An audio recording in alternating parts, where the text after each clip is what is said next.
भाषा में बहुत बड़ी कवित्री है, जिन्हें पद्म भूषण भी मिला हुआ है और बहुत सारे अवार्ड्स मिले हुए हैं।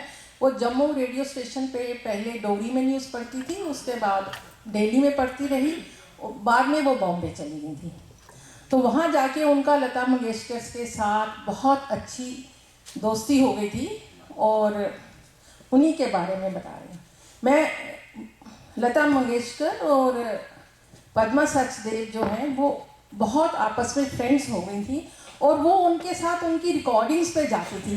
करीब उन्होंने, वो बताते हैं कि मैंने कम से कम 2-3 हज़ार बार उनके साथ मैं रिकॉर्डिंग्स में गई हूँ और मुझे सब वहाँ पहचानते थे, कोई मना नहीं करता था। तो जो मैं वहाँ बैठती थी तो मैं लता के बारे में कुछ कुछ लिखती रहती थी, छोटी छोटी वहाँ जो इंसिडेंट्स होते थे, कैसे वो गाती थी, कैसे था। तो उसके लिए उन्होंने एक उनके बारे में किताब लिखी थी, उन्हीं जहाँ वो रिकॉर्डिंग्स में गाती थी उनको लेके। और वहाँ पे उस किताब का उन्होंने नाम रखा था लता मंगेशकर ऐसी कहाँ से लाऊं, कि उनके अलावा कोई और हो ही नहीं सकता। लता मंगेशकर ऐसी कहाँ से लाऊं, दूसरी मैं कहाँ से ला सकती हूँ। और वो किताब बाद में मराठी में भी कहते हैं ट्रांसलेशन उसका हुआ था और बहुत पॉपुलर हुई थी उनकी वो किताब।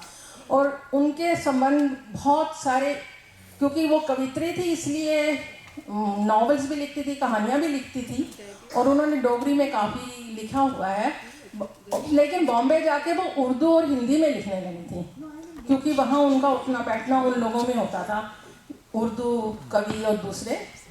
तो उन्होंने एक 12 दरी करके नावल लिखा था, जिसमें उन्होंने 12 लोगों के बारे में लिखी थी, अलग अलग कहानियाँ। उसमें एक लता मंगेशकर भी थी और उनके भाई हृदय मंगेशकर जो हैं उनके ब्रदर थे, उसके बारे में भी लिखा था। तो उस कहानी का नाम था तेरी उपमा तोहे मन भाव, तेरी उपमा तोहे मन भाव।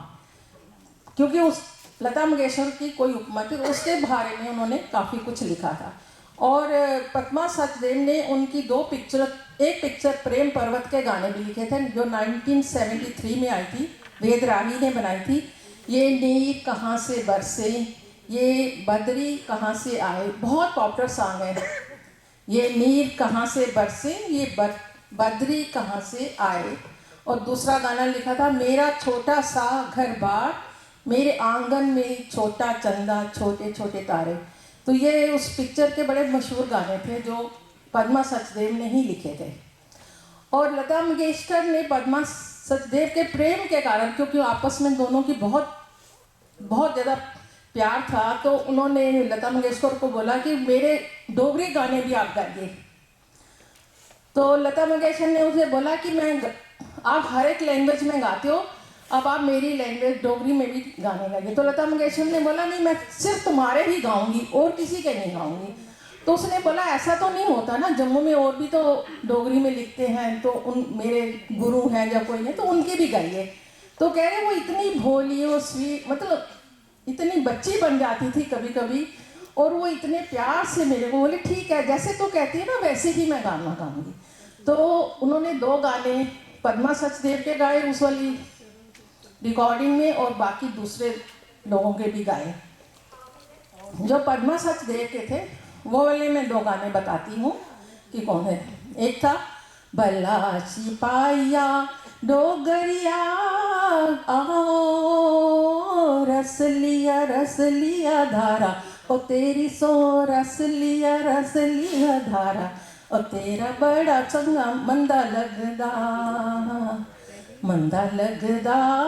ओ, रस लिया धारा, ओ तेरा बड़ा मंदा लगदा।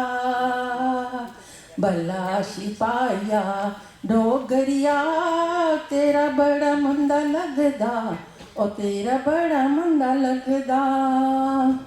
और दूसरी लोरी थी तू मल्ला तू लोग पन्नन किकरियां बदाम पन्ने तू मल्ला तू लोग पन्नन किकरियां बादाम बने तू मल्ला तू लोग पान मंडियां नियान करे तू लोग पान मंडियां नियान करे तू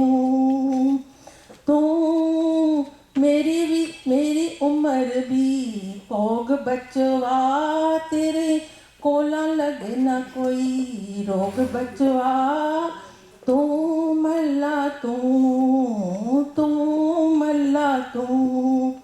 लोग पन्नन किकरियां बादाम पन्ने तू। ये जम्मू में बहुत मशहूर है, मतलब हर आदमी ये लोरी अपने बच्चों को सुनाता है। तो अगर आप कभी सुने ये, और ये दूसरा गाना भी, हाँ बहुत स्वीट, मतलब बहुत ही स्वीट है लता मंगेशकर के ये दोनों गाने। Thank you.